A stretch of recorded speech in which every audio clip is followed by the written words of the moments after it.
हरे परमात्मने नमः। प्रणतक्लेशनाशाय गोविंदाय नमो नमः। आता माझ्याला हात लावायचा नाही, आवाज आला बरोबर तेवढं ते माईक बदलता आलं बदला ते पाकवाजाचं माईक शाहीपुढचं ते बंद वाजत चाट चाट बंद करते त्याची माईकचा प्रॉब्लेम असेल तो तेवढं काढा। आता माझ्याला हात लावू नका अजिबात। विठ्ठला विठ्ठला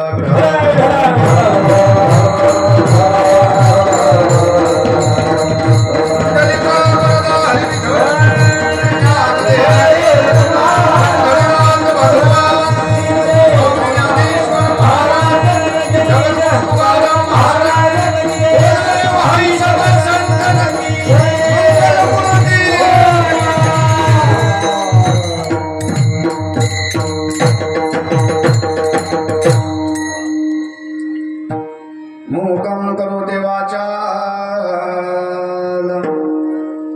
पंगुलंघयते गिरिं यत्कृपातमहं वन्दे परमानन्दमाधवम्।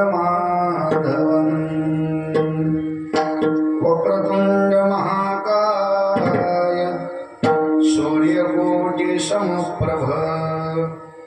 निर्विघ्नं कुरु मे देव सर्वकार्येषु सर्वदा। उठा जागे भारे आता स्मरण करा पंढरीनाथा भावे चरणी ठेवा माथा चुकवी व्यथा जन्माच्या। धनदारा पुत्रजन बंधू सोय रे पिशून सर्व मिथ्या हे जाणून शरण रेगा देवाशी। माया विघ्ने भ्रमदा खरे म्हणता मी माझेची घरे हे तो संपत्तीचे वारे साचो काळे जाईल। आयुष्य जाताये पहा काळ जपतसे महा स्वहिताचा घोर वहा ध्यानी रहा श्रीहरीच्या। संत चरणी भाव धरा क्षणोक्षणी नामस्मरा मुक्त सायो जता बरा हेच करा बापान। विष्णुदास विनवी नाम बोलू नका भवकामा धरांतरी निज प्रेमा न चुका नेम हरिभक्ती। धनदारा पुत्रजन बंधू सोय रे पिशून सर्व मिथ्या हे जाणून शरण रेगा देवाशी। पांडुरंगा करो प्रथम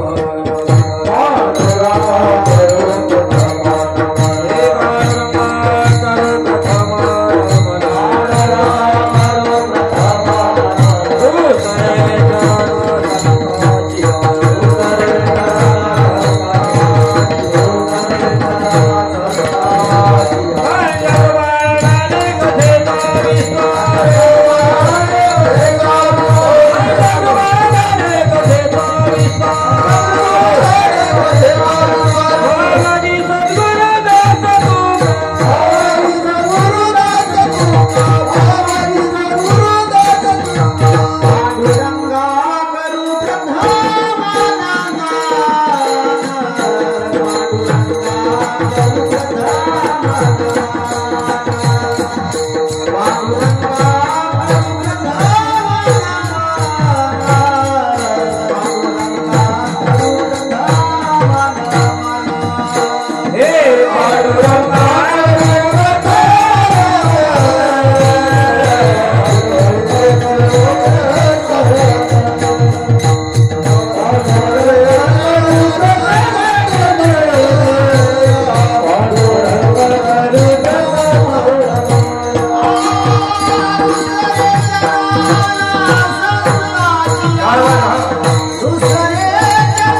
जयांचे केले स्मरण वयसमन विद्यांचे अधिकरण तेज वंदू श्री चरण श्री गुरूंचे ते नमस्कार आता मस्तक हे पायावरी या वारकरी संतांच्या उठा जागे वारे आता स्मरण करा पंढरीनाथा भावे चरणी ठेवा माथा चोकवे व्यथा जन्माच्या प्रस्तुत प्राप्त प्रसंगी कीर्तनासाठी घेतलेला अभंग देवाच्या जवळचे असणारे लढीवाळ भक्त संत शिरोमणी प्रेम भंडारी संत नामदेवराय यांच्या काकडा मालिकेतील भोपाळी प्रकरणातील अभंग असून काकडा सुरू झाला का आधी भगवान आधी संताला जाग करता येतं त्यानंतर देवाला जाग करावं लागतं आणि त्याच्यानंतर जीवाला जाग करण्याचं काम नामदेवराय आजच्या अभंगाद्वारे करतायत विठ्ठल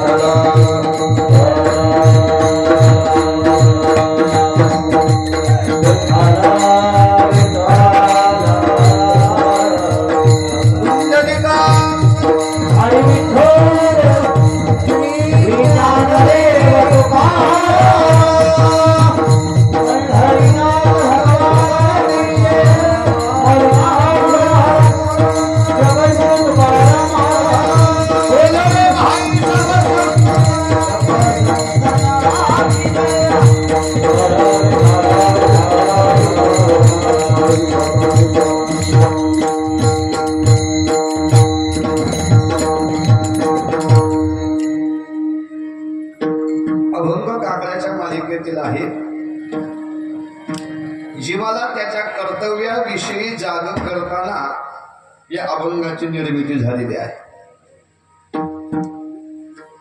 देवाला त्याच्या कर्माविषयी जाग केलं, तो ज्या कामाला आलाय त्या कामाला संतांनी कर्माविषयी जाग केलं, संताला स्वतःच्या स्वरूपाविषयी जाग केलं आणि जीवाला कर्तव्याविषयी जाग केलं। विठ्ठल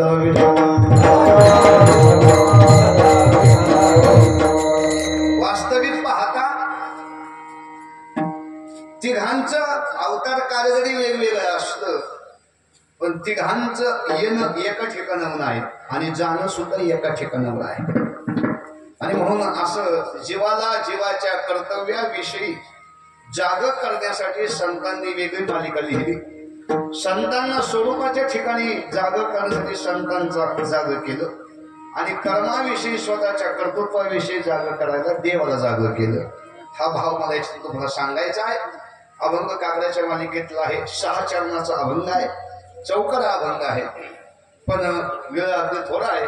11 वाजेपर्यंत कीर्तन आपल्याला करायचं आहे आणि त्या अनुषंगानं त्यावेळेला विनंती आलं प्रमाण कर द्या, प्रमाण द्याच, म्हणजे कीर्तन पाळू नका, कीर्तन काय पडतही नाही असं काही विषय नाही, पण प्रमाण द्यायची, पण बरोबर सगळ्यांनी म्हणायचं विठ्ठल विठ्ठल अभंग निवडण्याचं कारण मला अभंग वेगळा घ्यायचा होता। केशव महाराज तुमच्यासाठी मला अभंग घ्यायचा होता ओली मृत्युकेचे मंदिर, आता 6 जण मंदिर गुंफा करिता ते पोखर त्याचा नका करू अंगीकार, पण आमच्या नाना बापाने परदेशी कीर्तन झालं फलकेवाडी जाते म्हणजे उठा जागे व्हावं ऐकायचं। योगा योगाने तो अभंग आला नाही तर माझ्या डोक्यात अभंग वेगळा होता। मागच्या वेळी देव वशी चित्ती होता, त्याच्या आधी मला वाटतं चंदनाचे हात काय असं काय होता, त्याच्या आधी एकदा कीर्तन होता भोये भावित हा अभंग होता, पण बाकीच्या कीर्तनकार साहेबांनी कीर्तनकार नाही तारीखन वारण पाकिट नाही लिहित, पण अभंग कोणता घेतात ते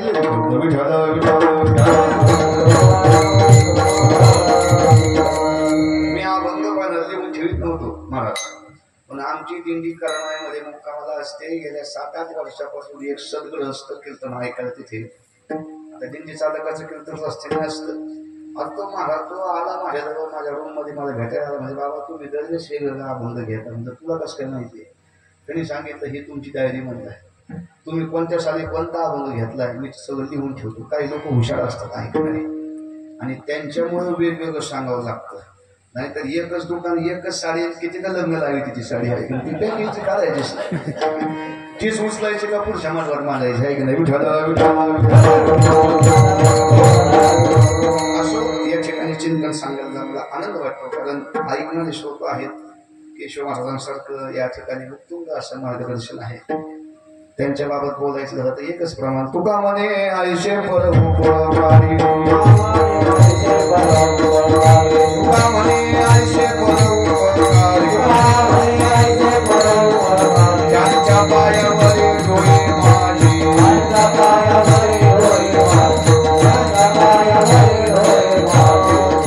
म्हणे आयुष्य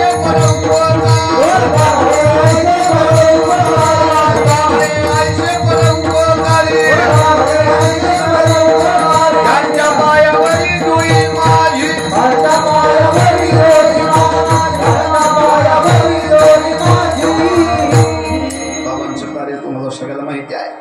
अगदी या भागातलं असणार चांगलं रत्न आहे.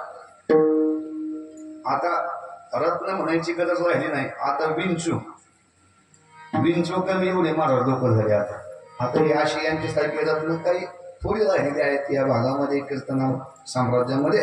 आणि मग त्यापैकी एक केशव महाराजांचं नाव अगदी विचारसागर. माझी बाबाची भेट जवळ 10-15 वर्षापूर्वी झाली. बाबांनी मला एकच विचारलं होतं, विचारसागर झाला आणि किती तरंग झाली. बस ते वाक्य अजून माझ्या ध्यानात आहे. किती तरंग झाले. आता कोणता महात्मा असं भेटत नाही तो किती तुला किती तारखा आल्या मला किती आल्या. आता तेवढीच चर्चा असते. तुझ्या हातात किती सप्ते माझ्या हातात किती बंद पडले तू किती लोकच वाटवून केलं. एका दिंड्याच्या 2 दिंड्या केल्या, एका सप्त्याचे 4 सप्ताह केले. आपण म्हणायचं पण म्हणतो वारता असा विठ्ठल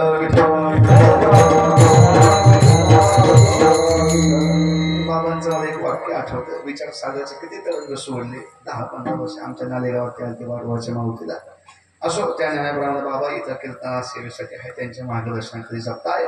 समस्त आव्हानी ग्रामस्थ भजनी मंडळ, सर्व उपस्थित गायक वादक आमच्या अशोक महाराज असतील, दुसरे पकवाज मास्टर, हार्मोनियम मास्टर, फेटेवाले बाबा पेटीवाळत असं नाही का ती मागून बसले ना ते आलेले आहेत. आणि उपस्थित आमचे अशोक महाराज, विलास महाराज असतील, आमचे इकडे नाना भाऊ असतील, समस्त भजनी मंडळ चोपदार माणसं सगळे. आणि गाव काय नवीन नाही. माझं मामाचं गाव आहे, आजोळ आहे. आणि आमचे मामा मामी सगळे उपस्थित आहेत. कसं काय बोलते काय माहिती घेत नाही असो. ते आले. मी आल्यावर विचारलं कुठं मला यायला उशीर झाला. ते उपाध्या मागं लागला. मग माणूस भटकत असतं जास्त जाय.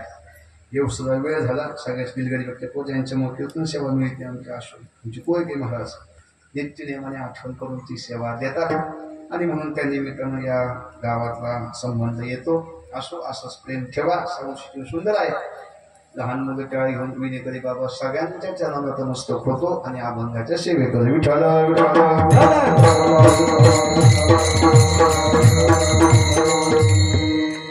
अभंग काकड्याच्या मालिकेतला आहे. काकडा सगळ्याला माहिती आहे. नसला पाठ तरी कानपाठ तरी असतो.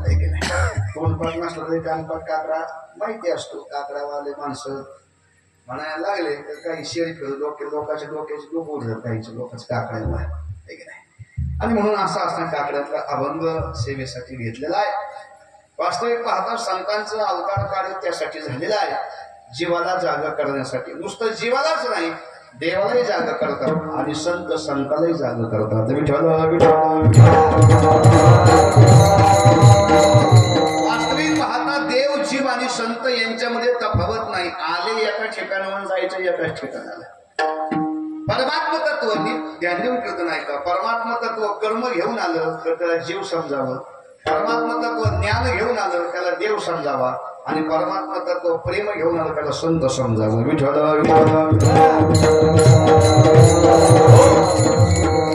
जीवामध्ये सुद्धा देवच, देवामध्ये सुद्धा देवच आणि संतांमध्ये सुद्धा कोण आहे देवच आहे. जीवाचं स्वरूप आहे. मी तुम्हाला सांगितलं परमात्मा तत्व कर्म घेऊन आलं त्याला जीव समजावं. कारण जीव हा कर्म प्रधान आहे. कर्म घेऊन जन्माला येतो, कर्म घेऊन जीवन जगतो, जाताना कर्म घेऊन जातो, गेल्यानंतर त्याची ओळख कर्मच दाखवतो. जीव हा कर्म प्रधान आहे. परमात्मा तत्व कर्म घेऊन आलं तर त्याला देव समजावं. कारण जीवामध्ये अंश कुणाचा आहे गीता त्याला पुरावा आहे. ममय अंश जीवलोके जीवभूत सनातना. याचं रूपांतर आता येशेचे अवघे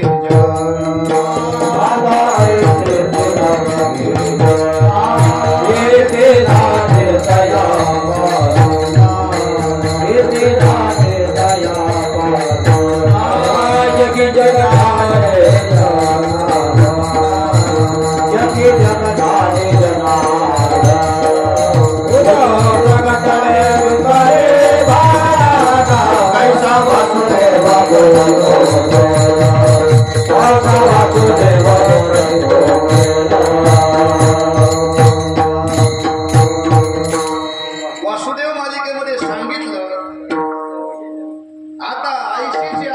जन येते जाते तयापासून जगी जग झाले जनार्दन बोलो प्रगटला बिंबले भानग कैसा वासुदेव बोलतो बोल.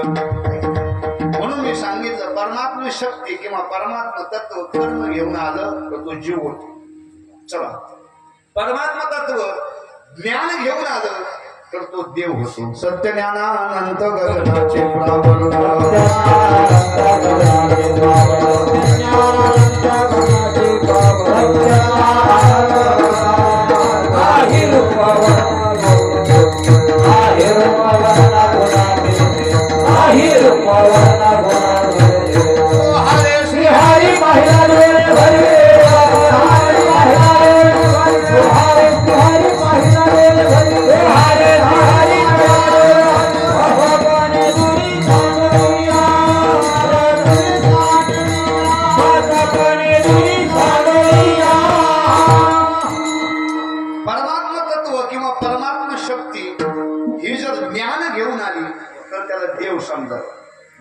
बोलतात. सत्य ज्ञानानंत गगनाचे प्रावरण नाही रूप वर्ण गुण जेते. कारण तो ज्ञान स्वरूप ज्ञान घेऊन आला तर तो देव होतो.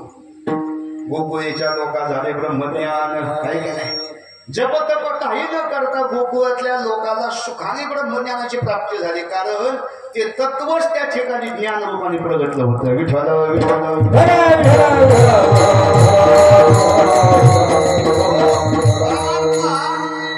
घेऊन आला त्याला देव समजावं. आणि तिसरं वाक्य आहे ते परमात्मा तत्व जर प्रेम घेऊन आलो तर त्याला संत समजावं. आम्ही वय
पुन्हा आपल्यामध्ये वास करतो तो परमात्माच.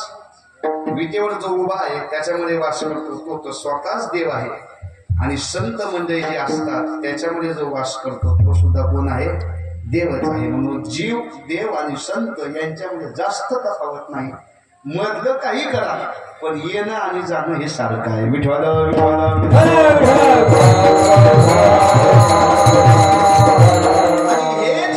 हेच तत्व संत आपल्याला शिकवतात आणि शिकवून ते जाग करण्याचं काम आपल्या संत करतात. कारण संताकडे का जायचं तर संत स्वतः जागे आहे स्वतःच्या सोयीचा विषय म्हणून ते जाग करतात आपल्याला. आणि म्हणून संताकडे आपल्याला जावं लागतं. का संताकडे जायचं, का संतांचा मागोवा घ्यायचा आपल्याला, का हा सप्ताह करायचा, का एवढे पैसे खर्च करायचे, काय काम धंदे नाही म्हणून. याच्यातून काहीतरी मिळकत मिळाली पाहिजे. मग मिळकत म्हणजे काय, म्हणजे घर भरले पाहिजे आमचे, असं काय. मिळकत कशी केली पाहिजे, कशी भेटली पाहिजे मिळकत, आहे की नाही. देवाला का आपण सामोरं जायचं, जर देव पाठीमागला टाकला तर नसता वेगळं येते घरात, आहे की नाही. म्हणून देवाच्या समोर संतांच्या मागं जावं लागतं जीवाला. देवाच्या समोर जायचं, साधूच्या मागे जायचं. नीट ऐका माझं वाक्य. देवाच्या मागे गेलं तर वाटवं, साधूच्या पुढे गेलं तर वाटवं. याचा उलट ऐका, देवाच्या पुढं आणि साधूच्या मागे जायचं. म्हणून साधू संतांचा मागोवा घ्यायचा. का साधूकडे जायचं, तर संत, प्रत्येक संत एक एक तत्व आपल्याला स्वीकारत असतो. कोणी वैराग्य शिकवलं, कोणी ज्ञान शिकवलं, कोणी भक्ती शिकवली, कोणी प्रेम शिकवलं, कोणी गुरुनिष्ठा शिकवली. याच्यापेक्षा तुम्हाला सोपं करून सांगतो, माझे मी विश्वभावामध्ये सांगत असतो. जसं महाराष्ट्र चालवायला मंत्रिमंडळ लागतं, ते चालू इकडे कोणी नीट बोलाय मला. महाराष्ट्र चालवायला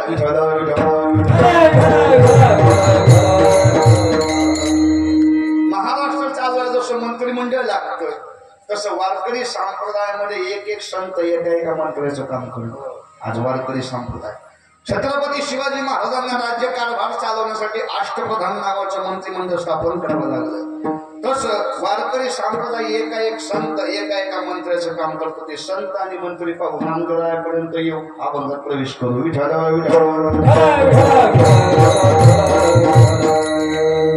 मग महाराष्ट्रामध्ये जसं मुख्यमंत्री आहे, तसं वारकरी संप्रदायातला मुख्यमंत्री कोण झाले, तर आमचे ज्ञानोबा आहे. वारकरी संप्रदायामध्ये मुख्यमंत्र्याची भूमिका बजावणारे संत कोण, तर ज्ञानोबा आहे. का ज्ञानोबाला मुख्यमंत्री म्हटलं, तर ज्ञानोबांनी सगळे संत गोळा केले. मी नाही सांगत, मिळवले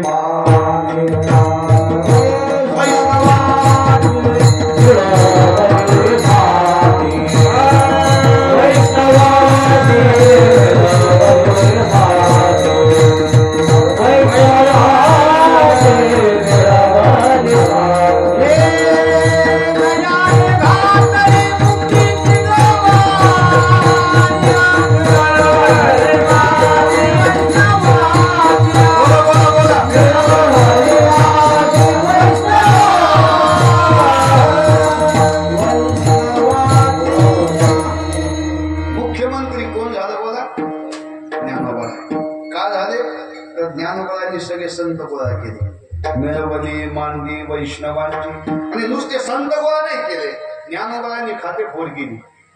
काय खातेफोड केली, जे ज्ञान लोपलेलं होतं ते प्रगट प्रगट केलं ज्ञानोबांनी. जे गुह्य ज्ञान तिथपर्यंत एक गुरु एक शिष्य परंपरा एक खंडित काढलं ज्ञानोबांनी. आणि तिथून पुढं रामकृष्ण हरी म्हणा आणि उघडा मंत्र जाणार. ज्ञानोबांनी तिथून पुढे ते सगळं उघड केलं. म्हणून ज्ञानोबांनी खातेफोड केली. म्हणून मुख्यमंत्र्याची भूमिका कोण, बोला, ज्ञानोबा. चला, शिक्षण मंत्री महाराष्ट्रात शिक्षण मंत्री आहे.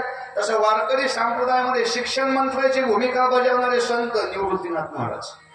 कारण ज्ञानोबाला सांगतात, हे जे मी तत्व तुम्हाला दिलं, उघड केलं, हे माझ्या बापाचं नाही, मला माझ्या हातात दिलं, माझ्या गुरुने दिलं. ते संपूर्ण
ज्ञानोबा सांगतात, जे तत्व हे कुणाचं म्हणजे निवृत्तीनाथ महाराजांचं आहे. निवृत्तीने तत्वता सांगितले, ते माझ्या हातामध्ये आयत दिलं मला निवृत्तीनाथांनी. म्हणून हे तयार कोणी केलं हे तत्व मी जे तुम्हाला सांगितलं गुह्यज्ञान मी उघड केलं प्रगट केलं हे मला माझ्या सद्गुरूकडून आलं म्हणून शिक्षण त्यांनी तयार केलं म्हणून शिक्षण मंत्री कोण निवृत्तीनाथ महाराज. चला पुढे तिसरा मंत्री कायदा मंत्री. एका संतांनी आमचा कायदा काढला नुसता कायदा काढला नाही तिने 3 देव तिने अंमलात आणला तो कायदा तिन्ही देवाच्या बाबतीत. कोणते कोणते म्हणजे ज्ञानदेव चांगदेव आणि नामदेव त्या तिघालाही तिने धोरण शिकवलं. ती आमची मुक्ताबाई महाराज तिने कायदा काढला. काय कायदा काढला योगी पावन मनाचा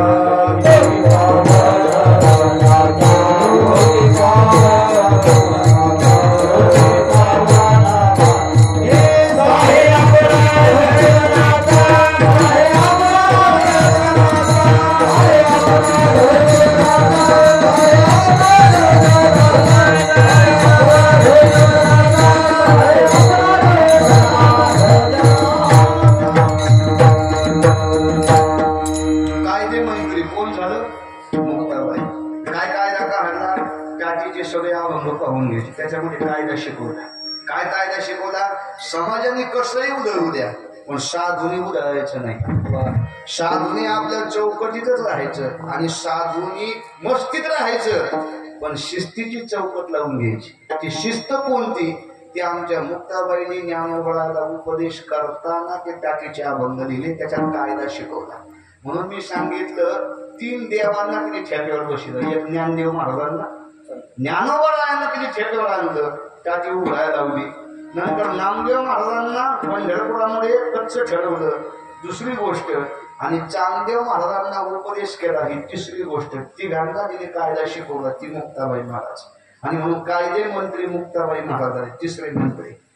संरक्षण मंत्री आमचे तुकोबराय झाले कारण तुकोबराय का तर तुकोबरायांचा गाथा हा संरक्षण करायला शिकवतो. तुकोबरायच्या गाथ्यातले अभंग रात्रंदिवस आम्हा प्रसंग तुकोबरायकर सगळी भाषा काय काय ते आहे की नाही नाथाळाच्या माती हानुकाठी भले देऊ गंगोली आहे हे शब्द जे आहेत हे युद्धाच्या भूमिकेतले शब्द आहेत तुकोबरायच्या गाथ्यातले. म्हणून संरक्षण मंत्री तुकोबराय झाले. कृषी मंत्री सावता बाबा झाले. कांदामुळा भाजी अवघी ठरवाई माझी. गृहमंत्री आमच्या पैठणचे नाथ बाबा झाले. गृहमंत्री का म्हटलं तर संसारही श्रीमंत केला आणि परमार्थ सुद्धा श्रीमंत केला. संसार किती श्रीमंत केला नाथबाबांनी ज्यांच्या अंगावरचं धोतर व्हायचं काम जगाचा मालक करीत होता इतका संसार श्रीमंत. आणि ज्याला गंध लावायचा तो बाबा शेजारी गंध उगाळून द्यायला बसत होता. श्रीखंड्या चंदन ही संसाराची श्रीमंती आणि परमार्थाची श्रीमंती नाथबाबांनी केली म्हणून गृहमंत्री नाथबाबा झाले. असे भरपूर मंत्री सांगता येतील पण आता घरी जाऊन गृहपाठ करा काही वेळेस घरी जाऊन शोधा.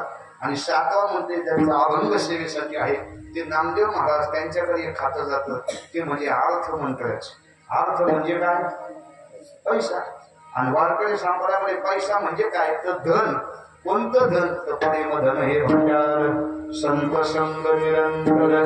प्रेमाचं धन हे वारकरी संप्रदायामध्ये आहे आणि असे प्रेमधन भंडारी संत म्हणजे संत शिरोमणी नामदेव महाराज. विठ्ठल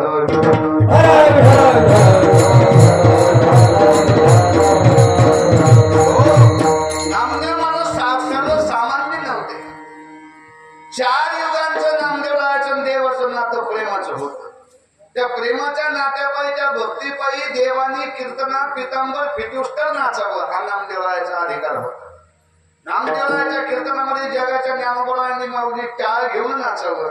जगाच्या मालकाने पितांबर फिटुस्तर नाचावं. ऐकायला कबीर महाराजांनी बसावं आणि विनिकराचं काम जाणावी महाराजांनी करावं. ऐसा कीर्तन महिमा सर्व माझे वरिष्ठ जडमुड भाविका शोभी केली पाय वाट नामयाची जणी डोळे संतांच्या पाय अखंड कीर्तन प्रेम रस देग विठाबाई. नामदेवाचा अधिकार सर्वसामान्य लागला. अजून सोपा अधिकार नामदेवाच्या बाबतीमध्ये सांगायचं झालं वैशिष्ट्य सांगायचं झालं तर मला सांगा परमार्थामध्ये आधी गुरु लागतो का देव लागतो? जाऊ घरी परमार्थामध्ये गुरु लागतो आणि गुरु काय सांगतो घड कशी फोडायची. गुरु काय सांगतो देव दाखवतो. पण नामदेवाच्या बाबतीमध्ये उलट घडलं. नामदेवाला आधी देवाची प्राप्ती झाली आणि देवाने गुरु दाखवला.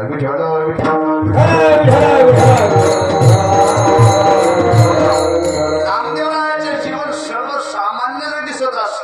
क्रिया सगळ्या, पण त्या क्रिया सामान्य नव्हत्या. नामदेवरायाचं भावविश्व हे वेगळं होतं, भक्ती विश्व नामदेवरायाचं वेगळं होतं. स्वतंत्र नामदेवरायांचं स्वतंत्र भक्तिचरित्र होतं नामदेवरायाचं. कारण नामदेवराय हे सर्वसामान्य संत नव्हते. 4 युगापासून देवाचे ते बरोबर होते. आणि असे नामदेव महाराज रोज रोज देवाला जागा करायचे. कारण त्यांच्याकडे कामच ते होतं संतांकडे, की नाही, जागा करण्याचं काम. मग देवाला जागा करत होते कशा निमित्तानं? तर त्याच्या कर्माविषयी. संताला जागा करीत होते त्यांच्या स्वरूपाविषयी, आणि जीवाला जागा करीत होते त्याच्या कर्तव्याविषयी. विठ्ठल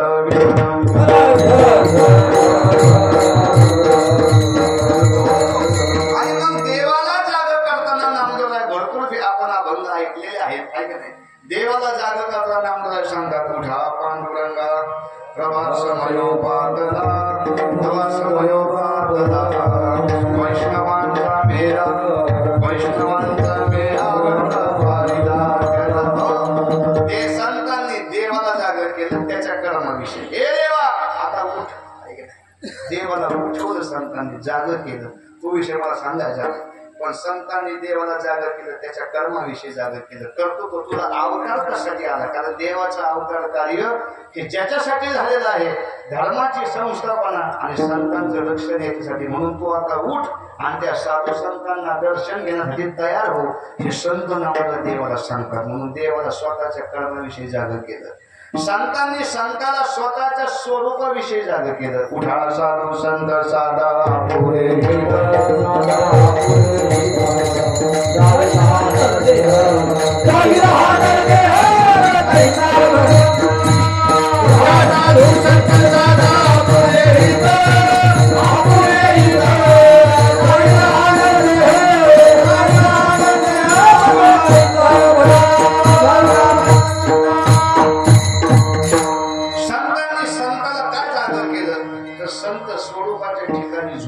संताला.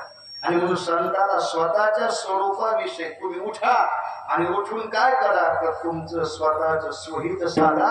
हा नरदेह तुम्हाला जो मिळालेला आहे, हा या नरदेहाची सार्थकता करा. म्हणून संतांनी संताला जागे केलं. कोणी मला मुद्दा वाढवायचा नाही, माझा मूळ मुद्दा आहे. आणि संतांनी जीवाला स्वतःच्या कर्तव्याविषयी जागे केलं. कारण जीव वरून जागा दिसतो, पण आतून जीव झोपलेला आहे. बोला बोलणे वडी बाहेर ऐशे घरात घरकुल केले निर्माण घराला उजळले का वसुदेव करीतो फिरा आपल्या मुखाने सोळा सावध होईल. तो झोपलेला आहे, कारण जीव वरून जागा दिसतो, पण जीव आतून मात्र झोपलेला आहे. आणि आतून जीव कधी झोपलेला आहे? तो ह्या जन्मात नाही झोपला, अनेक जन्म फिरत गेला, पण तो झोपी गेलेला आहे. अनेक जन्मामध्ये तो जीव झोपत आलेला आहे, झोपीत आलेला आहे. मग का झोपीत आला? जास्त विचार सांगत नाही. मी काय का आपल्याला मागचा जन्म आठवतो का कोणाला? तिथं बसल्यापैकी आहे का कोणी असा, महाराज मी मागच्या जन्मामध्ये आमका होतो? नाही ना आठवत. का आठवत नाही? आपण त्या ठिकाणी झोपलेलो होतो. विठ्ठल विठ्ठल मी नाही सांगत, आपण इतकं फिरून आलोय, पण ते फिरताना आपण वरून जाग आणि आतून झोपलेला आहे. नाथ बाबा सुंदर सांगतात, हरे हरे विठ्ठल विठ्ठल इंद्रका देशांतरे 84 लक्ष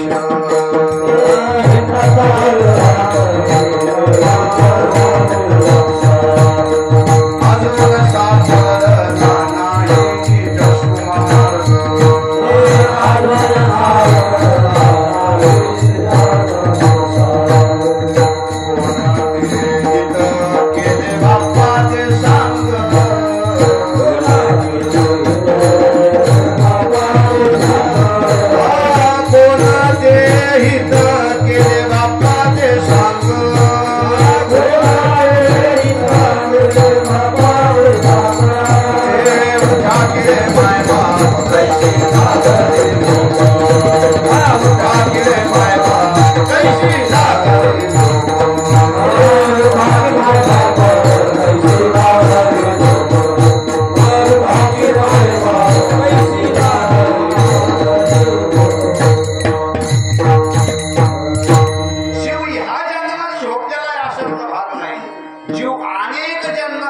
झोपीत आलेला आहे.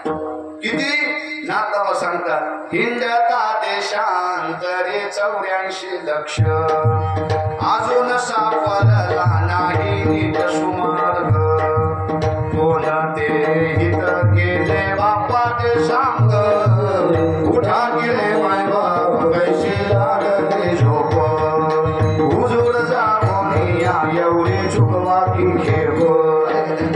एकनाथ महाराजांचं हे हुजूर पत्रने काकड्याच्या माने घेतलं.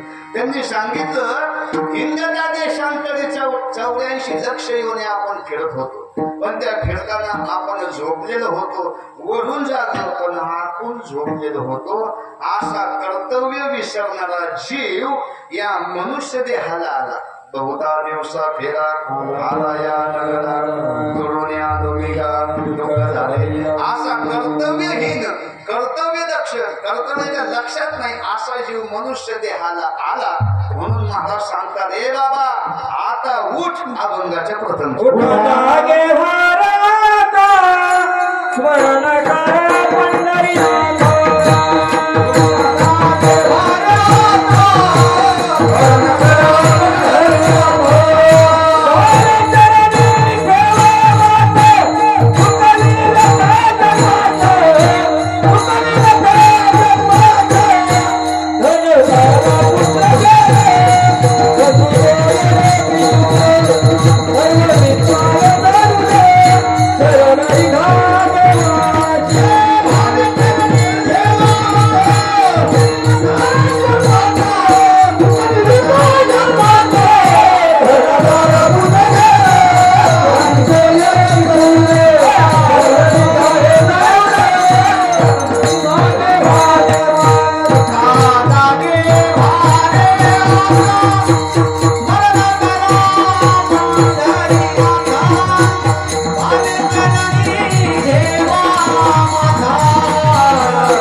या मनुष्य देहाला आल्यानं.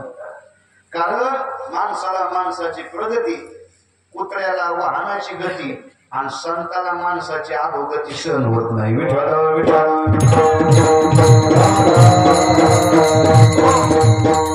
वाक्य आहे का माझ्या नीट. माणसाला माणसाची प्रगती सहन नाही होत. शहराच्या पोटाला पाणी लागलं तर याच्या पोटाला गोळा उठलाच. माणसाला माणसाची प्रगती सहन होत नाही. कुत्र्याला वाहनाची गती सहन होत नाही. गावात तुमची गाडी शिरली, ते कुत्र इतकं धाय मोकलून त्या गाडीच्या मागं पळतं, अगदी आकांताने पळतं. त्याचा त्या गाडीचा काही संबंध नसतो. पण का धावतं मला अजून सापडलं नाही होतं. पण संताला जीवाची अधोगती सहन होत नाही आणि त्या अधोगतीला कर्तव्यापासून जीव हा मागं चाललेला आहे आणि त्या कर्तव्यापासून जीव हा हटत चाललेला आहे. तो कर्तव्यापासून जीव विन्मुख होत आहे. हे संताला पाहावं ना. म्हणून आमच्या नामदेवरायांनी देवाला जाग करता करता संताला जाग केलं आणि संताला जाग करता करता सहज नामदेवराय आज जीवाकडे नामदेवरायचं लक्ष जातंय आणि नामदेवराय जीवाला कर्तव्याविषयी विन्मुख झालेल्या माणसाला, माग फिरणाऱ्या माणसांना पुन्हा असणार त्या ठिकाणी आणून सोडतायत आणि उपदेश करतायत. उठा जागे व्हारे आता, उठा जागे व्हा.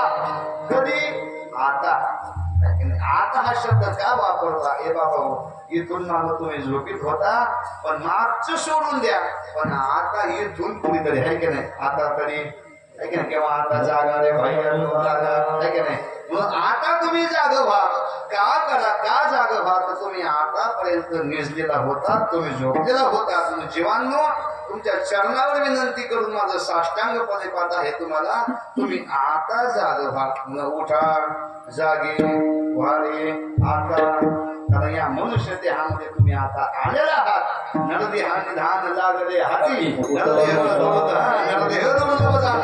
शब्द वर्षाची गणना खूप दिवसांना मनुष्य देह प्राप्त झालाय. सहजासहजी प्राप्त होत नाही. जन्म घ्यायला खूप कारण लागतात. आमचे गुरु महाराज 4 कारण प्रमुख सांगायचे आम्हाला. जन्म घ्यायला पहिलं कारण लागतं वासना, जन्म घेणे लागे वासना. दुसरं कारण लागतं पाप पुण्य समोसमी तरी पावे जे कर्म किंवा पाप पुण्य करून या जन्म येतो प्राणी आहे की नाही. पाप पुण्य आहे. तिसरं कारण आहे पावला हा देह काकटाळी न्याय आंधळ्याच्या हातात कावळा सापडावा. आणि चौथं कारण आहे केले कर्म झाले ते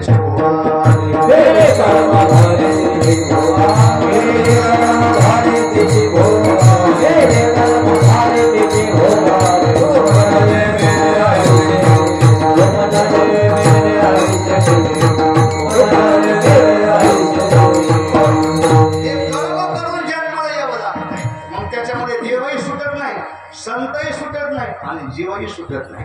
कारण कर्मापासून कोणीही सुटलेलं नाही आणि कर्मच तुमच्या जन्माला कारणीभूत प्रामुख्याने आहे. या कर्मापासून देवही नाही सुटला. कीर्तन कर्मे राम वनवासा आहे की नाही. कर्माला तसं सुटलं नाही. कर्माने देव नाही सोडला. कर्माने साधू सोडले. साधूला सुद्धा कर्मगतीचा फेरा चुकावाच लागला. साधूला सुद्धा कर्मगती चुकता आली नाही.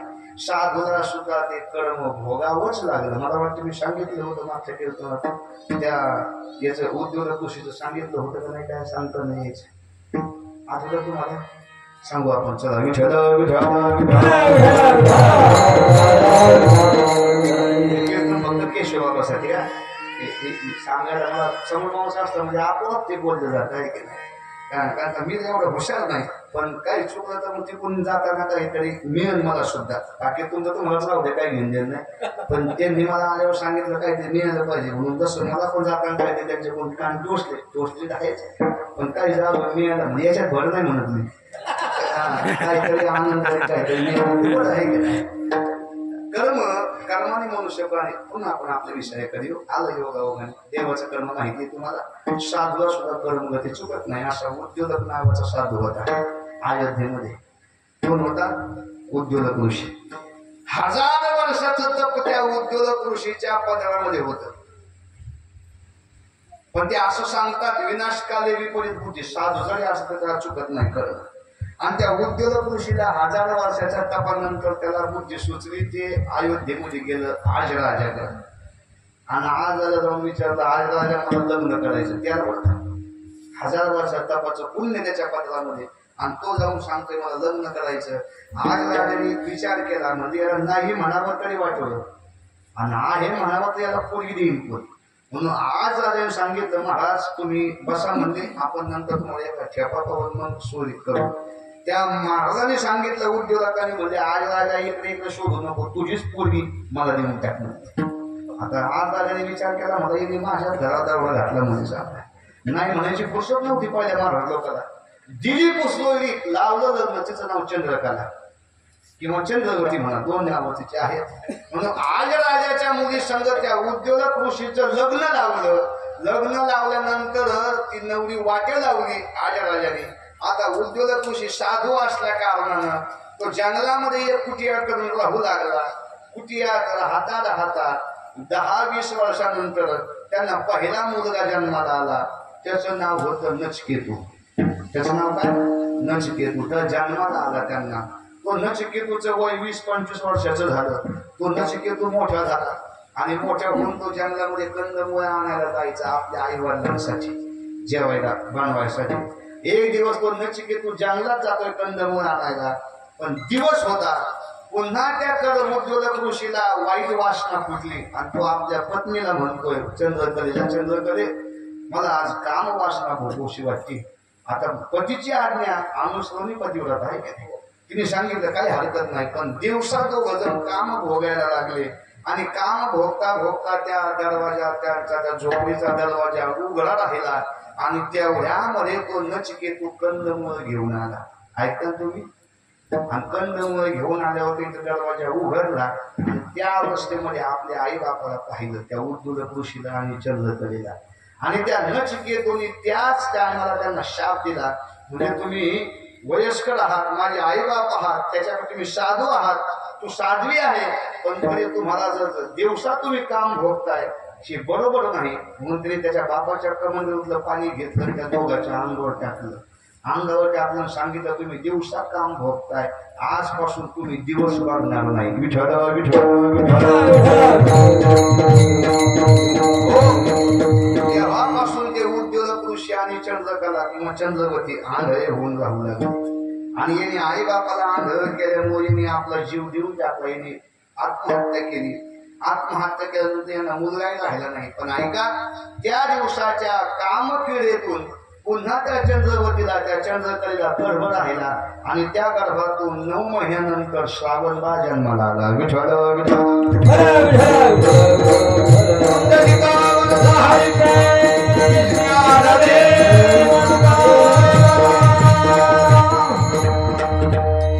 कोण जन्माला आला? श्रावणबा. श्रावणबा होऊ लागला, मोठा होऊ लागला. मोठा होता होता आता मोठी गोष्ट आहे. फक्त मी कर्मापासून बाजूला लक्षात ठेवा. ते पण बाबासाठी गेलो आणि ते कर्म साधूचं सांगतो मी तुम्हाला. श्रावणबाळ मोठा झाला. मोठं झाल्यानंतर त्याचं वेदवती संग लग्न झालं. आता वेदवती कोणाची? पुढच्या कीर्तन सांगतो. ती वेदवती कशी आली? कारण हे आदल्या जन्मामध्ये सागराच्या काठावर हे बदक होते, बदक. आणि तो जन्म त्यांना तसा पुढे प्राप्त झाला. सांगायचं नाही सविस्तर. श्रावणबाळाचं लग्न झालं वेदवती संग आणि वेदवतीचं श्रावणबाळाचं थोडस खटकलं, संसार जमला नाही. वेदवती निघून जाते.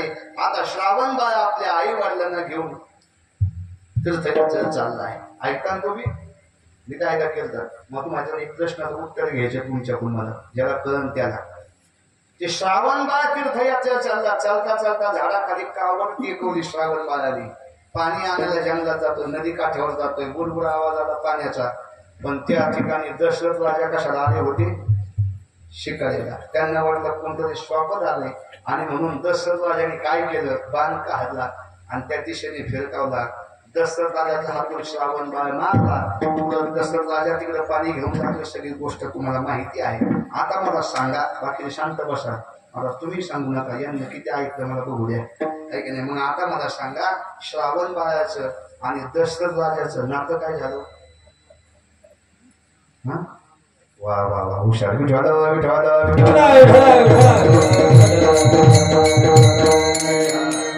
त्याच्यामुळे टाळ्या चांगलं केस नाही सांगितलं. काय नातं झालं? जाऊ घरी. दशरथाचं श्रावणबाळाचं नातं काय झालं? माम भाच्याचं झालं. मामाने भाचा त्या जन्मात मारला आणि पुढच्या काल्याच्या कीर्तनामध्ये भाषणी मामा मारला. हे त्याचं कर्म. विठ्ठल विठ्ठल. त्या जन्मात मामाने भाचा मारला. मग आता कृष्ण अवतार तुम्ही घडी घडी पाठ करा.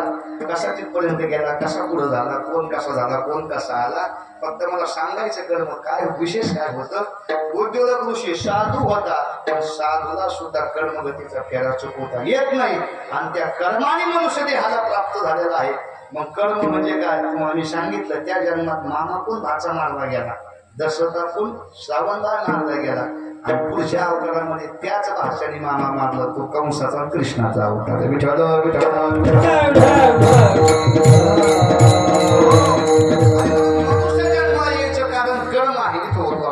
हे कर्म देवाला सोडित नाही, हे कर्म साधूला सोडित नाही आणि हे कर्म जीवाला सुद्धा सोडणार नाही. म्हणून नामदेवांचा अट्टहास आहे. कारण अधोगती सहन होत नाही जीवाची. आणि म्हणून ते सांगतात, बाबांनो उठा, जागे व्हारे. आता जाग व्हा आणि काय करा? स्मरण करा. पंढरीनाथा. आता स्मरण करा सांगतात. आता स्मरण गुणाचं करायचं? सगुणाचं करायचं का निर्गुणाचं? विठ्ठल विठ्ठल.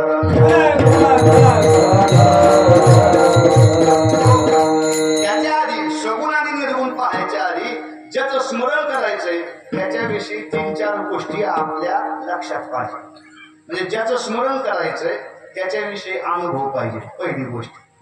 कीर्तन ऐकताय कळतं ना तुम्हाला? स्मरण कुणाचं करावं लागतं? ज्याचं स्मरण करायचंय त्या गोष्टीचा आपल्याला अनुभव पाहिजे. पहिली गोष्ट. ज्याचं स्मरण करायचंय त्या गोष्टीचं चिंतन झालं पाहिजे. ही दुसरी गोष्ट. आणि ज्याचं स्मरण करायचंय त्याच्या जवळच्या विषयी आपल्याला माहिती पाहिजे. त्याच्यासारखं दुसरं कोणी पाहिलं तर आपल्याला त्या गोष्टीचं स्मरण होऊ शकतं. हे 3 मुद्दे पाहायचे. आता हे 3 मुद्दे आधी निर्गुणाकडे लावू आणि मग सगुणाकडे लावू. विठ्ठल विठ्ठल. आता निर्गुण थोडक्यात कोणाचं करा हे नाही सांगितलं. स्मरण करा पंढरीनाथा, स्मरण करा पण निर्गुणाचं. आता निर्गुणाचं जर स्मरण करायला गेलं तर निर्गुणाचा काय अनुभव आहे का आपल्याला? अजिबात सांगता येत ना. नाही रूप नाही वर्ण गुण जे ते आहे की नाही. रूपही नाही गुण नाही वर्ण नाही, तुझी एक निराकार निर्गुण आहे की नाही. रघुराया निर्गुणाचं अनुभव नाही, बरोबर. निर्गुणाचं चिंतनही होत नाही. आणि निर्गुणासारखा दुसरा कोणी आहे का? कुणीच नाही, त्याच्यासारखा तोच आहे. म्हणून इथं वाद संपला. निर्गुणाचं स्मरण करायचं नाही, मग करायचं कुणाचं? तर सगुणाचं करायचं. विठ्ठल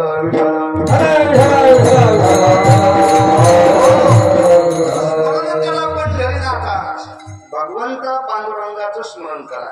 कारण पंढरीनाथाचा अनुभवही सगळ्याला आहे, पंढरीनाथांचं चिंतनही सगळ्यांकडून होतं. आणि पंढरीनाथाचा सारखा दुसरा सुद्धा कुणीतरी आहे या जगामध्ये. आता हे कसं परत ऐका नीट. पंढरीनाथाचा अनुभव, आता ही काय सांगण्याची गोष्ट नाही, जसं की वारकरी आहे. पंढरपूरचा सगळ्यांना पांडुरंगाचा अनुभव आहे, की ज्याचा त्याचा अनुभव आहे. संतांच्या भाषेमध्ये बोलायचं झालं तर तो कोणा सांगतात अनुभव आले अंगा ते या जगा जे कसे की अनुभव आले अंगे तुका म्हणे चापून सांगे मज करते चाचणी आहे की नाही. हे सगळे प्रमाण पाहून घ्या, हे सगळे त्या ठिकाणी लावायचे. म्हणजे सगुणाचा अनुभव आहे हे निश्चित आहे. दुसरं सगुणाचं चिंतने हे सगळ्यात माहिती आहे. आणि तिसरा विषय आहे का त्याच्यासारखं कुणी जर पाहिलं तर आपल्याला त्याची आठवण होते. त्या वस्तूचं स्मरण करायचं, त्याच्यासारखं जर कुणी दिसलं तर आपल्याला त्याची आठवण होते. तुम्हाला सोपं करून सांगतो, वेदांतातल्या भागात तुम्हाला सोपं सांगतो. जर तुम्ही वारकरी पाहिले तर तुम्हाला तुळजापूरची आठवण होती का पंढरपूरची? तुळजापूरची कोणाची होती? हरी तैसे हरीचे. बस एवढं प्रमाण. विठ्ठल आणि म्हणून वारकरी पाहिले त्याला फरक पाहिला का आठवण कोणाची होती? पंढरपूरची होती. मग या तीनही अंगाने सगुण वृत्तीचं बसतं. आणि म्हणून नामदेव महाराज सांगतात स्मरण करा पंढरीनाथा. नुसतं स्मरण करू नका, काय करा? भावे चरणी ठेवा माता. देवाला म्हणे आमच्या भाव लागतो आहे की नाही. काही न लगे एक भावाची किंवा की नाही. भक्ती आणि भावार्थाचा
भाव शुद्ध ठेवा. आणि एकदा का भाव शुद्ध ठेवून जर तुम्ही पंढरपूरला गेला तर इच्छिले ते फळ देतो. त्याशी इच्छिले ते तुम्हाला फळ दे, पण तुम्ही त्याच्यावर भाव ठेवा. भाव संतांनी तेच हत्यार वापरलं देवाच्या विषयी. भाव. आपल्या जवळ मुंगी पैठणाचं गाव आहे की नाही. आणि पैठण गावातले भानुदास महाराजांची दिंडी मुंगी पैठणात आली, ऐका तुम्ही. आणि त्या ठिकाणी एक सद्भक्त राहत होता. मी भाव सांगतो, भाव सद्भक्त होता पण त्याला हातही नाही पायही नाही. गुळमदास. आणि भानुदास महाराजांची दिंडी थांबली. आता दिंडी म्हणल्यावर आनंदाचं वातावरण. आता वेळ लागते वाढकायला. आता माऊलीचं वेळ आहे का नाही. आता वाढकायला वेळ लागले, दिंड्या चालकाला पैसे वाढकायचा नाद लागला.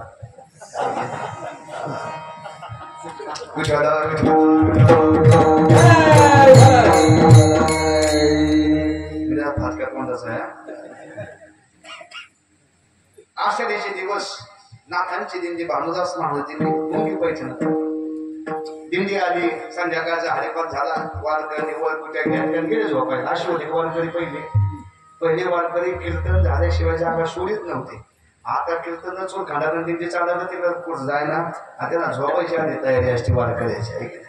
ते वारकरी दिंडीचं कीर्तन भानुदास महाराजांचं कीर्तन त्या ठिकाणी चालू झालं आणि कीर्तनाचा स्वर त्या कुर्मदासाच्या घरी कुर्मदासाच्या कानावर गेलाय. हातही नाही आणि पायही नाही त्याला. कुर्मदास आपल्या आईला म्हणतो, आई गावात दिंडी आली. आईने सांगितलं, हा तुला रोजच म्हणजे तर माहिती होतं त्याला घेऊन जायचं वाढण्याला कीर्तनाला. तुम्ही असं कर ना, तुझं काम बाजूला ठेव आणि मला उचलून त्याला चढताही येत नव्हतं. मला उचलून काय कर म्हटले, तिथं भानुदास महाराजांचं कीर्तन चालू आहे त्या ठिकाणी नेऊन घाल. ऐकता ना तुम्ही? आईने कुर्मदास उचलला, हातही नाही पाय नाही, नुसता मांसाचा गोळा. आणि जिथं कीर्तन चालू होतं त्या कीर्तना माणसांच्या पाठीमागं असा त्या कुर्मदासला तिथं ठेवलं. आई निघून गेली. भानुदास महाराजांचं कीर्तन चालू होतं. आषाढीचे दिवस होते. आषाढीच्या दिवसामध्ये कीर्तनकाराने आभून घ्यावा देह जाळवणी केलेला आहे. कळतं तुम्हाला? समय सुचकता नाही कीर्तनकाराकडे. आषाढीच्या दिवसामध्ये पंढरीचं महात्म्य सांगलं आहे की नाही. आणि भानुदास महाराज पंढरीचं महात्म्य सांगत होते. सांगता सांगता सहज भानुदास महाराजांचं प्रमाण गेलं आहे की नाही.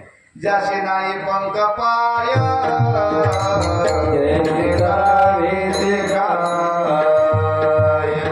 एवढंच प्रमाण गेलं भानुदास महाराजांच्या मुखारविंदातून. आणि तेवढं प्रमाण जे सुटलं थेट कुर्मदासाच्या घराला जाऊन भेटलं. पुढचं कीर्तन त्याने ऐकलं का नाही मला माहित नाही, पण त्या असणाऱ्या प्रमाणाच्या तिथंच कुर्मदासाचं मन घरती घेऊन आलं. विठ्ठल विठ्ठल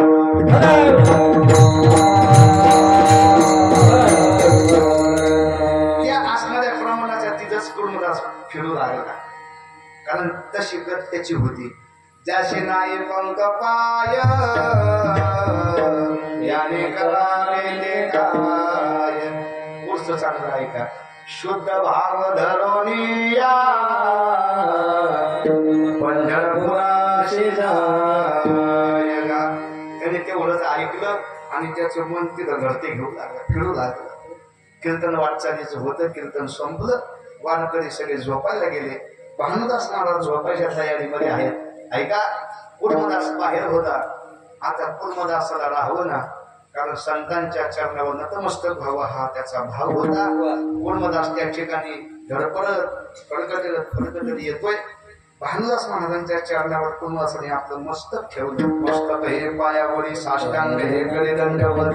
आणि भानुदास महाराजांच्या चरणावर नतमस्तक झालेला कुर्मदास भानुदास महाराज म्हणतोय, महाराज मला वारीमध्ये येऊन देता का? भानुदास महाराजांनी सांगितलं, अरे बाबा, ज्याला हातपाय आहेत त्यांनी झक मारीत नाही रस्त्याने.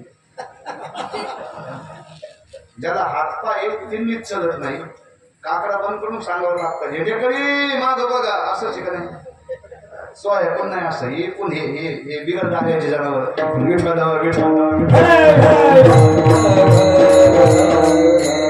सांगावं लागतं दिंड्यावाल्याला, दिंडी चालकाला, हे वारकरी आले झेंडेकरी माग बघा. कारण झेंडेकऱ्याची भांडण्यावाल्याची गाठच पडत नाही कधी. त्यांचं पापच त्यांना चलवून देत नाही. रस्ता पापाचे कळप भांडण्यावाल्याच्या काकड्याला ना झेंड्यावाल्याच्या हाल. भांडण्यावाल्याच्या हाला जाऊस तर ते दुपारच्या जेवणार, या जेवणार जाऊस तर त्यांनी उचलले झेंडे केले मुक्का मारत. त्यांची न्यायची गाठच नाही ना कधी. ऐका, तुम्ही सोडून द्या. भानुदास महाराज सांगताय, बाबा अरे तुला हातही नाही, तुला पायही नाही, तू चालणार कसा? ऐका बरं, मला काय सांगायचंय. तो भानुदास महाराज सांगतो, संताचे पायी हा माझा तुमच्या चरणावर विश्वास ठेवला महाराज. आणि दुसरी गोष्ट, तुम्ही जे प्रमाण सांगितलं त्या प्रमाणावर भाव बसला. त्या प्रमाणात मला हात पाय चालायला काही नाही, मी त्या प्रमाणाला धरून चलन. विठ्ठल विठ्ठल.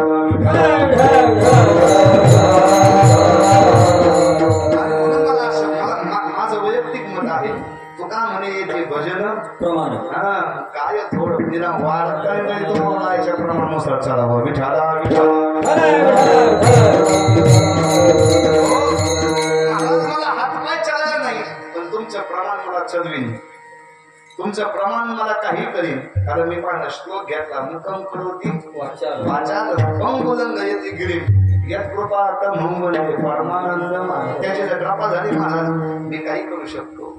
भानुदास महाराजांनी जड अंतकाने सांगितलं, पण तू चालणार कधी, कसा चालणार, म्हणजे तुम्ही फक्त मला सामील करून घ्या, कारण तीर्थयात्रा ही साधूच्या संगतीत करावी आणि एकट्याने गेलं तर त्याला गोकर्ण म्हणतात. म्हणून तीर्थयात्रा पंढरीची वारी, आळंदीची वारी, तीर्थयात्रा ही साधूच्या संगतीत करावी. आणि एकटं गेलं तर त्याला ट्रिप म्हणतात, आणि साधूच्या संगतीत वारी म्हणतात. विठ्ठल विठ्ठल हा म्हणा, विचलतो म्हणते भानदास महाराजांनी, हा म्हणते.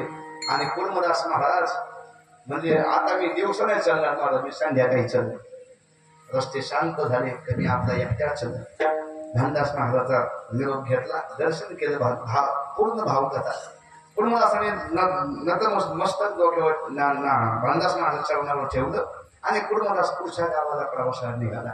रात्रीची वेळ आहे, लाईट नाही रस्त्याने. पहिले रस्ते चांगले नाही, आता चांगले झाले. पहिले रस्त्यावर ते फडकट्यात कुर्मदास पुढच्या गावाला दिवस उगायच्या आत तिथे गेला.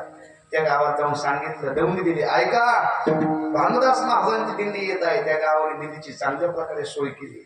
पुन्हा दुसऱ्या दिवशीचं कीर्तन, पुन्हा हरिपाठ, पुन्हा कीर्तन, पुन्हा संत भोजन, संतांचे संगती, वैष्णवा संगती, संत संगतीचे आहे की नाही, अनेक प्रकारचं सुख त्या कुर्मदासाला प्राप्त झालं.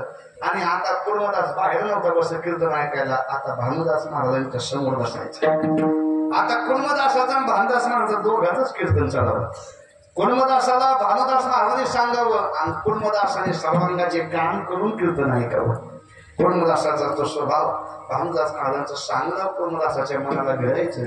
दुसऱ्या दिवशी पुन्हा त्या पांडुरंगाचंच वर्णन, तोंड भरून संत कौतुक सगळे प्रमाण.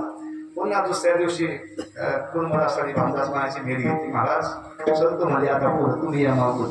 पुन्हा कुर्मदास पुढच्या गावाला फडकत.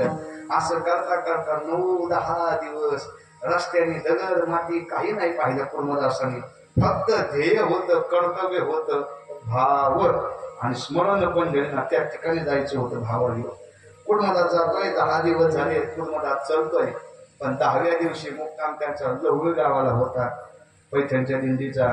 आणि त्या ठिकाणी दिंडी आता पोहोचलेली आहे. पण कुर्मदास समोर बसायचा.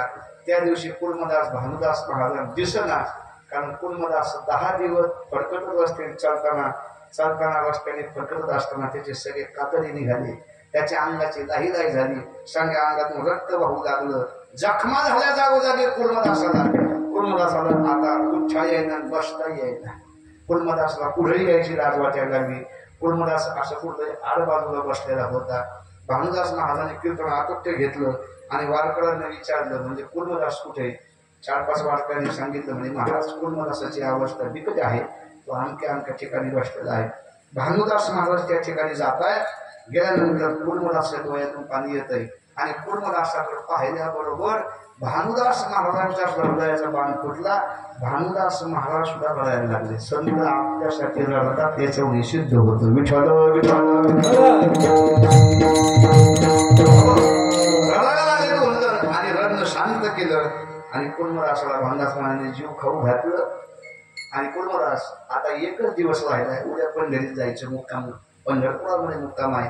एकच रात्र चल, अधिकार आहे का? जो भाव, त्याचा भाव शुद्ध, त्याचा अधिकार आहे का? कुर्मदास म्हणतो भानुदास महाराजांना, भानुदास महाराज आता इथपर्यंत आलो, आता इथून पुढे काही मला येणं शक्य नाही. आता काय करा, तुम्ही संत माय बाब एवढा करा उपकार, सांगा देवा नमस्कार. आता तुम्हीच उपकार करा म्हटले, तुम्हीच जा आणि तुम्हीच त्या भगवान परमात्म्याला आठवण तुम्ही पांडुरंगा किंवा माझी सांगा माझी आठवण त्या परमात्म्याला करून द्या. शेवटी भानुदास महाराज नाईलाज होता. रात्रभर भानुदास महाराज त्या ठिकाणी बसतायत. कुर्मदासाचं शिर मस्तक आपल्या मांडीवर घेतलेलं आहे भानुदास महाराजांच्या. रात्रभर दोघांचं हितगुज चाललेलं आहे. हितगुज करता करता दिवस उजाडलेला आहे. वारकऱ्यांच्या थवेच्या थवे पंढरीच्या दिशेने जात आहेत. तसं भानुदास माझी दिंडी उठली, काकडा चालू झालाय आणि काकड्याच्या स्वराच्या नादामध्ये भानुदास महाराजांनी कुर्मदास निरोप घेतला. पण कुर्मदास सांगितलं, माझा निरोप जाऊस तर तू राहा, तू जाऊ नको. एवढी अवस्था बिकट कुर्मदासाची होती. भानुदास महाराज पंढरपुरात जात आहे. आधी जाऊन देवाची भेट घेतली, पण एरवी येणारे भानुदास महाराज आणि आज आलेले भानुदास महाराज याच्यामध्ये देवाला फरक दिसला. एरवी भानुदास महाराज आनंदाने जात होते, पण आज भानुदास महाराजांचा चेहरा त्यांचं हृदय अस्वस्थ झालेलं होतं. जगाच्या मालकाने विचारावं भानुदास महाराज काय भानगड. त्यावेळी सांगितलं देवा आमच्याप्रमाणे, कारण देवाला काय माहित नव्हतं की ही गोष्ट न सांगता पण संतांचं प्रमाण खरं करायचं होतं. तू का म्हणे तुम्ही निळविल्यावर त्यांच्या मुखातून ऐकायचं मग देव पंढरी सोडणार होता. विठ्ठल भानुदास महाराजांनी सांगितलं म्हणजे देवा आमच्या सारखाच भक्त मुंगीर पैठणापासून इथपर्यंत आलाय, पण आलेल्या भक्ताला हातही नाही पायही नाही काहीच नाही, एका प्रमाणावर इथपर्यंत आलाय, चलत आलाय. त्याला तुला भेट जावं लागल. जगाच्या मालकाने लई उशीर न करता जगाचा मालक कुर्मदासापर्यंत लहुळ ठिकाणी जातोय आणि कुर्मदासाला गेल्याबरोबर उचलून घेतला कडेवरी भक्ती सुखे सुखावाला. त्याने उचलून कडेवर घेत असं लहरा कडेवर उचलून घेतलं देवाने, तसं कुर्मदासाला घेतलं आणि कुर्मदासाला मोक्षाची प्राप्ती दिली. मी का सांगितलं तर भावे चरणी ठेवा माता. तसा कुर्मदासाचा भाव पाहून जगाच्या मालकाने पंढरी सोडून कुर्मदासाला येऊन त्याचा उद्धार केला. अनेक संतांनी तेच हत्यार देवासाठी वापरलं, भावाचं हत्यार संतांनी वापरलं, कारण भावाचं हत्यार याच्यावर घातल्याशिवाय याचं देव पण जाग होत नाही. विठ्ठल विठ्ठल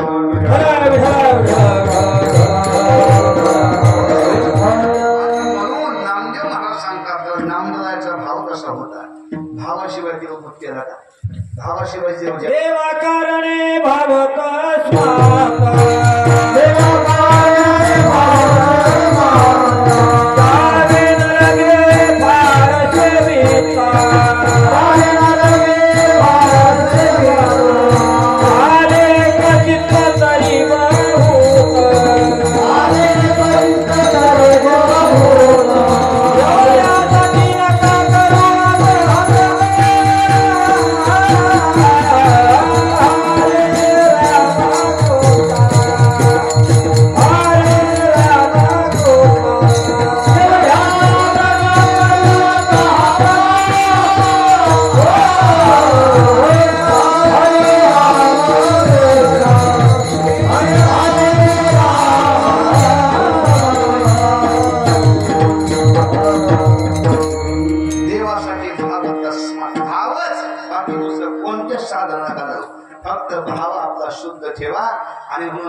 भावाशिवाय देव जेवला का?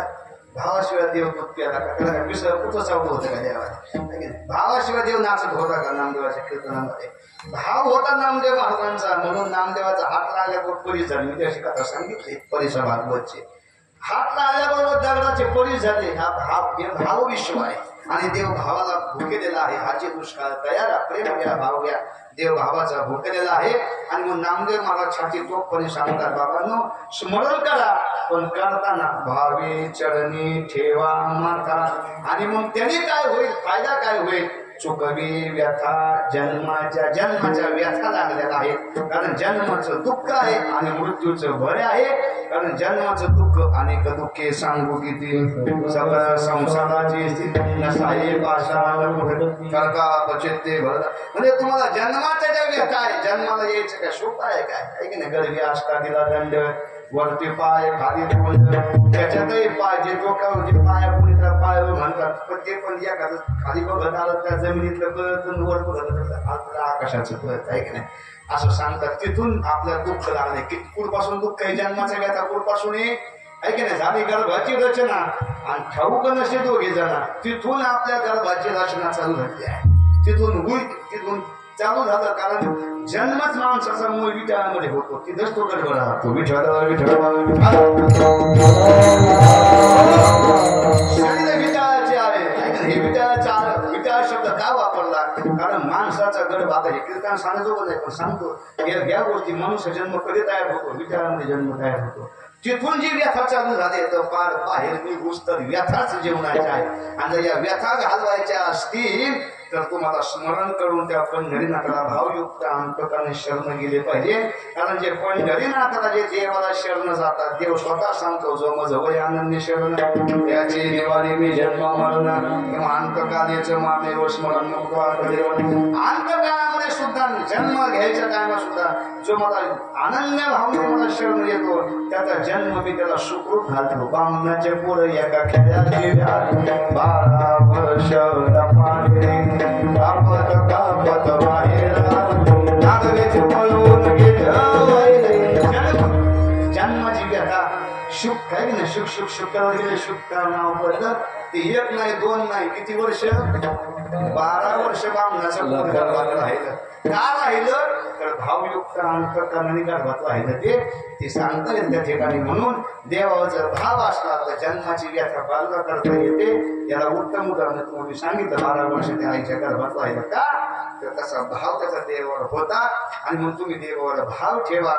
देव आपलासा करा आणि देवाचं स्मरण करा तोच तुमच्या कामाला येणार आहे. कारण तुम्ही जे गोळा केलंय मग काय गोळा केलंय धनदारा पुत्र जन बंधू सोयरी आणि पिशून. पिशून म्हणजे हे भूतच आहे त्यांनी सांगितलं विठ्ठल विठ्ठल देवच तुमचा पाठीला काय. हे बाकीचे तुम्ही जे गोळा केलेत ना दुसऱ्याच्या नावाने आता सांगतात. धन म्हणजे काय पैसा. आपला आहे का पैसा अजिबात नाही. तो म्हणशीला पैसा आला का इच्छेचं राहिलं सारं का मेल्यावरती तुझ्या बरोबर चालण्याचा मडका तुकड्याला सांगतात. घे घ्याला घे हरिनाम घे माया सारी सोडून दे हात लावणी नशिबाला रडशीन धाई धाई या संसारा पायी. संसार शब्दाचा अर्थच तो आहे. संसार ते किती संसार हा विठ्ठल जो जागा सोडतो तो म्हणजे संसार आणि जो जागेवर आहे तो म्हणजे परमार्थ. आज 400 वर्ष झाले पण रूप हातात उचलून कोणी बदलू शकलं नाही. आणि संसारातलं तुम्ही बघा ना बदल किती. आता ब्रह्मचारी नाही सांगावं त्या गोष्टी. त्या संसारामध्ये किती बदल झाला. तुमचा कालचा आनंद आज राहील अशातला काही भाग नाही आणि सकाळचा आनंद संध्याकाळपर्यंत टिकलच अशातला काही भाग नाही. संसारती जो जागा सोडतो संसारती किती संसार जो जागा सोडतोच नाव संसार आहे. आणि संसारातलं काहीच कामाला येत नाही आणि परमार्थातलं काहीच वाया जात नाही. म्हणून धन तुमच्या कामाचं नाही. दारा म्हणजे बायको अजिबात तुमच्या कामाची नाही. पुत्र हे भामट्याचा बाजार आहे की नाही. पुत्र धन दारा पुत्र जन हे जन तर अजिबात नाही. नाते गोते तर हे तर येणेच सगळे. नाते गोते म्हणजे काय जे आपलं नाही ते नातं ना ते जे आपलं नाही ते नातं आणि जे गोत्यात आणतं ते सुद्धा काय ते नातं. हे आपल्या कामाचं नाही.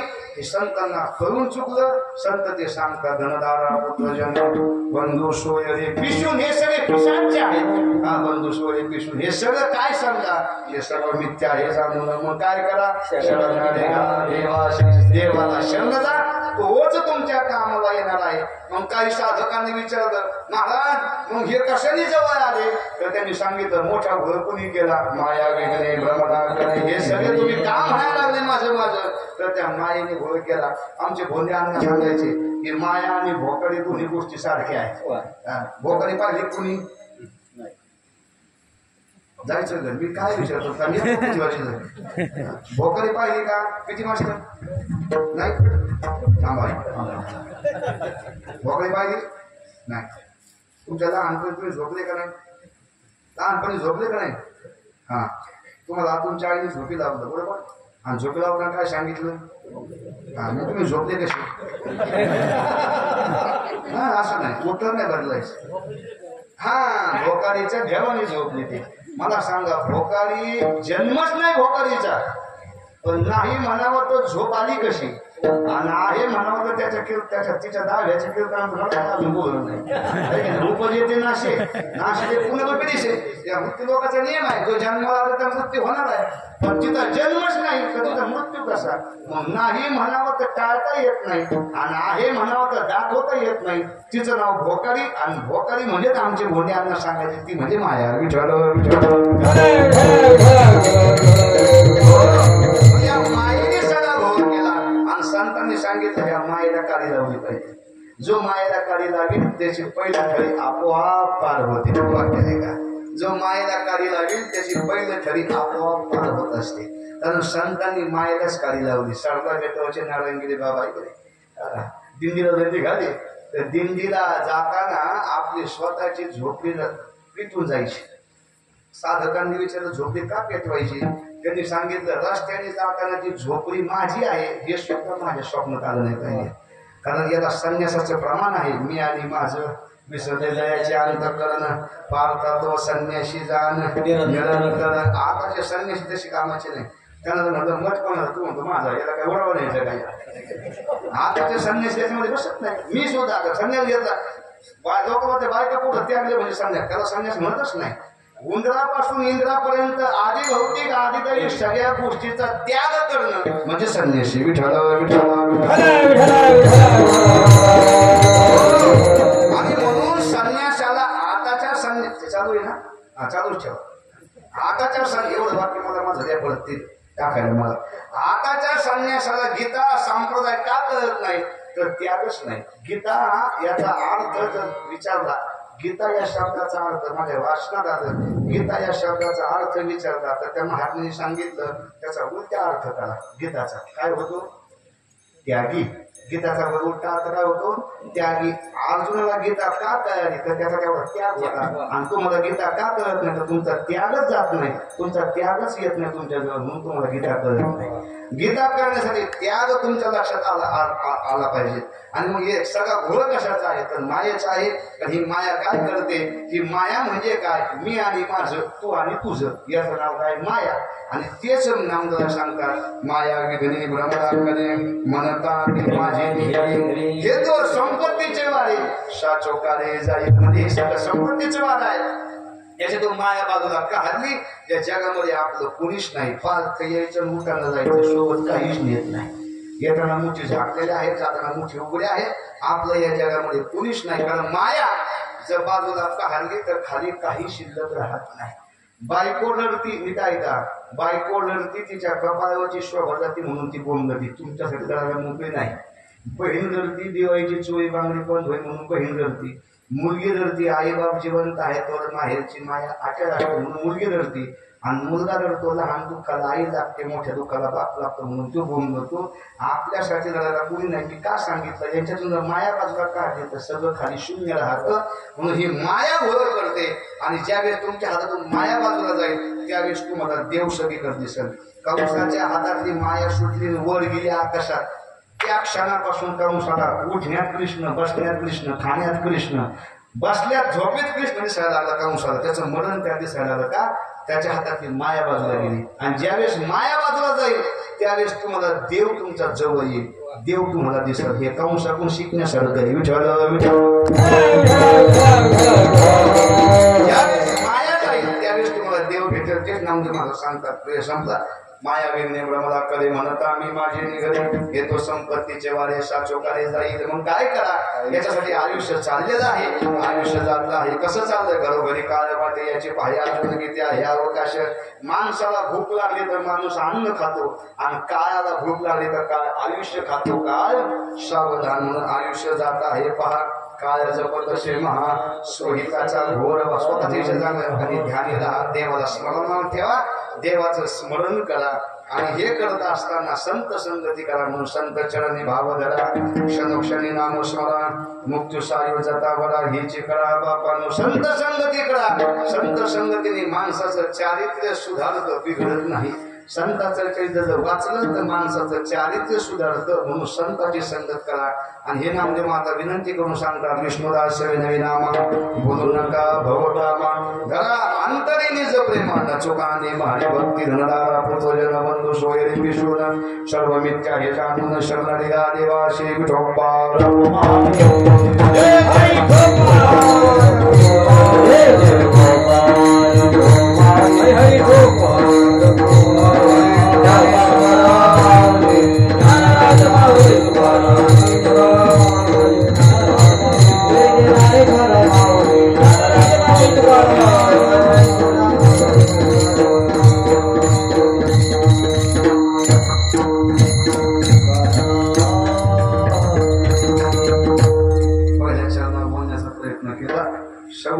माझ्या बुद्धिमत्ते मानण्याचा प्रयत्न केला. जास्त आत गेलं तर लोकांना झोपी लागते म्हणून वरवर सगुण निर्गुण सांगितलं.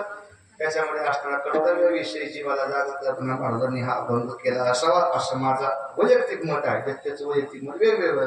म्हणून संताला स्वरूपाविषयी, देवाला कर्माविषयी, कर्तृत्वाविषयी आणि जीवाला कर्तव्याविषयी जागृत काकडा तयार झाला. काकडा म्हणजे जीवनाचं सार आहे. वारकरी संप्रदायाचा प्राण म्हणजे काय असेल तर काकडा भजन आहे. मरायचं कसं हा काकडा शिकवतो, जगायचं कसं तो काकडा शिकवतो आपल्याला. मग कीर्तनकाराला कीर्तन करायचं असलं तरी पुढं कोणता पाठ करू नये, पण काकडा हरिपाठ करण्याचा पाठ असावा त्याचा ऐकत आहे.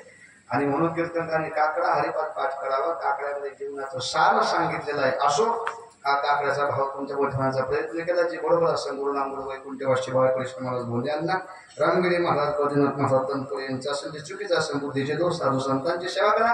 वारकरी संस्कार जोपासा आणि आपलं इथून पुढचं आयुष्य आता तरी पुढे हाची उपदेश नका करू नाश आयुष्याचा सकाळच्या पायी माझे दंडकी नवीन नवीन दोष सकाळजना कळवणे थोडं नाही तुझ्याची द्या माझी ना म्हणून तू काय बंधुराम म्हणा ना ऐक नाही. असा आपल्यातला भाव तुमचा सांग प्रयत्न केला की बरोबर असेल ते गुरुवारांचं चुकीचं असेल बुद्धीची तो जाता पुन्हा एकदा त्यांचं मुंबई आमचे पोहे भाऊसाहेब अशोक महाराज इथं आहेत. नाना भाऊ समस्त भजनी मंडळ गायक वादक हार्मोनियम वादक अखवाज मास्टर साऊंड सिस्टीम विनेकरी बाबा चोपदार तुमचे मामा या ठिकाणी आहेत. सर्व गावात पंच कमिटी या सप्ताहाची कमिटी सगळ्याला धन्यवाद देतो. असा सप्ताह तुमचा चंद्रसूर्य आहे असं न म्हणता जोपर्यंत सप्ताह आहे तोपर्यंत चंद्रसूर्य राहील.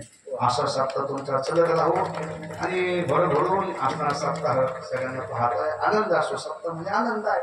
हा आनंद द्विगुण तुमचा वाढत राहू हे सदिच्छा व्यक्त करतो. कीर्तनामध्ये एखादा हुकून चुकून शब्द केला असेल तर उदाहरण लोकांना माफ करा. काही शब्द बोलायला लागतात इथं, काही शब्द जास्त ओघाच्या भावनेच्या ओघामध्ये जातात.